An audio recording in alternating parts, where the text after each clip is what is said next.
भारत पर America 50% tariff ठोक चुका है। भारत पर 50% टैरिफ लागू हो चुका है। भारत इसके लिए तैयार है और मुंहतोड़ जवाब भारत ने देना शुरू कर दिया है।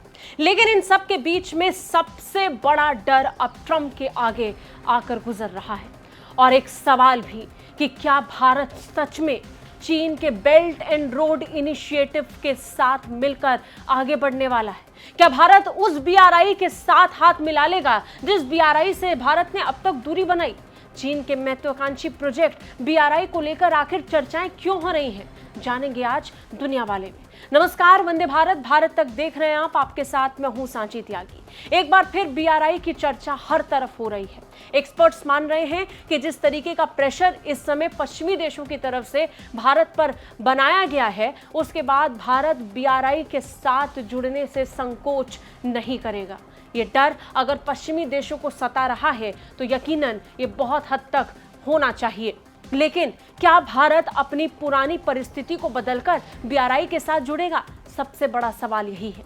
इसी को आज जानेंगे और समझेंगे कि आखिर क्यों बीआरआई का जिक्र हो रहा है। सबसे पहले आपको ये पता होना चाहिए कि बीआरआई वो महत्वाकांक्षी प्रोजेक्ट है जिसे लेकर चीन लंबे वक्त से, दशकों से काम कर रहा है। इसके लिए वो यूरोप तक एक रास्ता बनाने की कोशिश कर रहा है जो पूरी तरीके से चीन के लिए एक व्यापारिक रास्ता सुनिश्चित करे और उसके लिए एक ऐसा इकोनॉमिक कॉरिडोर बना करके दे दे जिसके बाद सिर्फ और सिर्फ चीन का सप्लाई चेन और ज्यादा मजबूत हो जाए। चीन पहले ही पूरी दुनिया में अपनी सप्लाई चेन की वजह से एक दबदबा कायम कर चुका है। अगर ये बीआरआई प्रोजेक्ट भी पूरा होता है तो उसके बाद चीन सप्लाई चेन के मामले में पूरी दुनिया में अपना वर्चस्व जमा लेगा। भारत को इस बात का एहसास था, तभी भारत इस इकोनॉमिक कॉरिडोर से अपने आप को दूर रख रहा था। शुरुआत से ही भारत ने साफ कर दिया कि चीन के इस बीआरआई प्रोजेक्ट से वो हिस्सा नहीं लेने वाला है, इसका हिस्सा नहीं बनेगा, क्योंकि बीआरआई कॉरिडोर का एक बहुत बड़ा हिस्सा भारत के जम्मू कश्मीर से होकर के भी गुजरता है। खास तौर पर पाकिस्तान अधिकृत कश्मीर को लेकर जो चीन ने एक तरफा फैसला पाकिस्तान के पक्ष से पूछ कर लिया, भारत को सबसे ज्यादा इससे परहेज था। यही कारण है कि भारत ने इससे इनकार किया।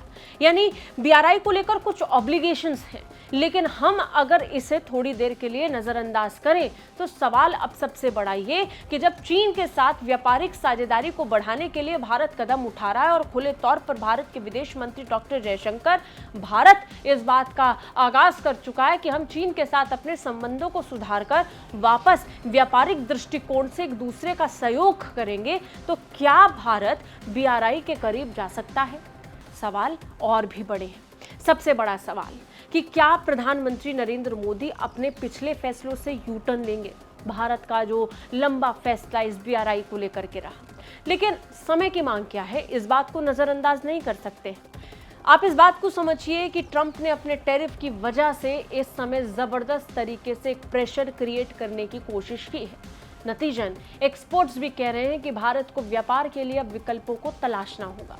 अब जब तेल खरीदने को लेकर लगातार भारत के ऊपर प्रेशर है और ये तक कह दिया गया है कि अगर कोई भी कंटेनर या शिप रशिया से भारत आते हुए यूरोपीय या फिर अमेरिकन देशों की पकड़ में आते हैं तो फिर वो उन्हें जब्त कर ले। और कई बार ऐसा हुआ है कि प्रतिबंधों की वजह से अमेरिका और यूरोपीय देशों ने रूस के कई जहाजों को अपने कब्जे में लिया और फिर उसके बाद क्या किया?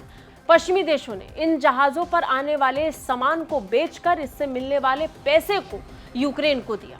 यानी सीधे हथियार सप्लाई नहीं की, लेकिन इस पैसे और इस धनराशि से हथियार देकर यूक्रेन के सामने एक हीरोइक इमेज बनाने की कोशिश की। इसे लेकर हम अब तक कई बार सुन चुके हैं, लेकिन अब बात तो बीआरआई को लेकर हो रही है। भारत शायद इस पचड़े में नहीं पड़ता अगर ट्रंप का सीधा सीधा निशाना भारत की तरफ नहीं होता। बहुत ही सिलेक्टिव अप्रोच के साथ अमेरिकी राष्ट्रपति डोनाल्ड ट्रंप ने चीन को राहत दी। वो चीन जो रूस से अब तक सबसे ज्यादा तेल खरीदता रहा, वो चीन जो लगातार अमेरिका के लिए कंपटीशन क्रिएट करके उसके लिए तनाव को बढ़ाता रहा, वो चीन जो लगातार एक प्रेशर पॉइंट क्रिएट करके ये बताता रहा कि अमेरिका के लिए एक सबसे बड़ी चुनौती अगर इस दुनिया में कोई उभर सकता है तो वो सिर्फ और सिर्फ चीन है। इसके बावजूद अमेरिका ने आज तक इसके खिलाफ कोई कदम नहीं उठाया। इसका सबसे बड़ा कारण यही है कि अमेरिका खुद सबसे ज्यादा चीन पर निर्भर है और ये इसलिए पॉसिबल है क्योंकि चीन की सप्लाई चेन सबसे ज्यादा मजबूत है। भारत को अब अपनी सप्लाई चेन को मजबूत करना है। इसके लिए भारत को अपने व्यापारिक रास्तों यानी इस कनेक्टिविटी पर ध्यान देना पड़ेगा। तो क्या BRI एक वो विकल्प बन सकता है? कहना मुश्किल है, क्योंकि यहाँ पर नैतिक लड़ाई भी है और भारत ने हमेशा नैतिकता को सबसे ऊपर रखा है। 1962 में भारत और चीन के बीच जब तनाव हुआ, युद्ध की परिस्थितियां बनी, उस वक्त से लेकर आज तक भारत चीन के बीच संबंध तनावपूर्ण दौर से कई बार गुजरते हुए नजर आए। उतार चढ़ाव की स्थिति आती और जाती रही है। आज भले ही दोनों देश एक दूसरे को लेकर थोड़ा नर्म दिखाई पड़ रहे हों, लेकिन ये समझना होगा कि जब हम दूरदृष्टि से इन संबंधों को देख रहे हैं तो इस परिस्थितियां आगे जाकर भी तनावपूर्ण हो सकती हैं, क्योंकि दोनों देशों की सीमाएं लगती हैं और दोनों के बीच सीमा को लेकर एक लंबा विवाद चला आ रहा है। लेकिन एक्सपर्ट्स कहते हैं कि जब भारत ये कहता है कि हम एक्ट ईस्ट पॉलिसी के साथ आगे बढ़ेंगे, तो संभावनाएं हैं कि भारत BRI को भी एक विकल्प की तरह देख सकता है। मोदी एक्ट ईस्ट नीति को चीन की बेल्ट एंड रोड के साथ क्यों जोड़ना चाहेंगे, ये सबसे बड़ा सवाल है।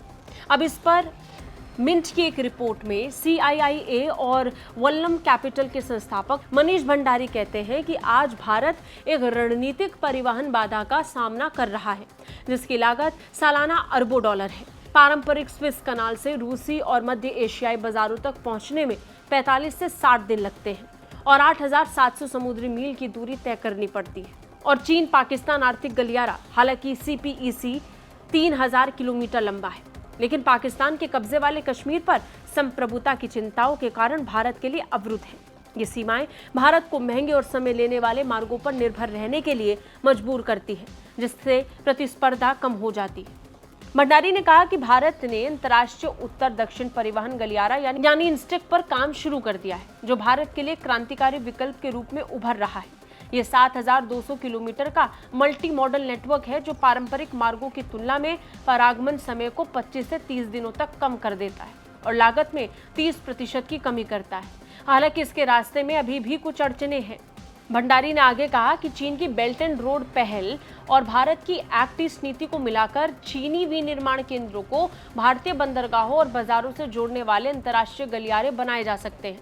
संयुक्त रेल मार्ग बंदरगाह परियोजनाओं में भागीदारी से दक्षिण एशिया और उसके बाहर चीनी निर्यात की रसद लागत कम हो सकती है। अब आप इस बात को समझिए कि BRI का जिक्र इसलिए आ रहा है क्योंकि अब विकल्पों की तरफ पूरी दुनिया में भारत देख रहा है। जब पश्चिमी देशों की तरफ से भारत पर लगातार दबाव बन रहा है, तब भारत विकल्पों को ढूंढ रहा है और ऐसे ही विकल्पों के बीच ये सवाल उठ रहे हैं कि CPEC को अगर छोड़ दिया जाए और भारत अपने इंस्टेक को चीन के BRI से जोड़े, तो संभावनाएं कुछ हद तक भारत के पक्ष में जा सकती हैं।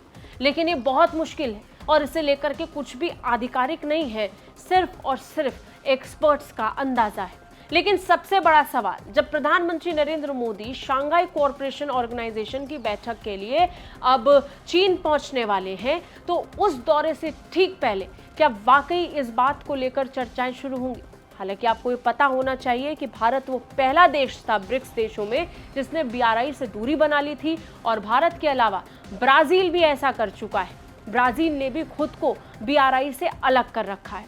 ऐसे में सबसे बड़ा सवाल ये कि जिस ब्रिक्स देशों को लेकर लगातार चीन अब सहयोग और आने वाले समय में व्यापारिक साझेदारी को बढ़ाने की बात कर रहा है, वो BRI से निश्चित तौर पर दूर ही रहने वाला है।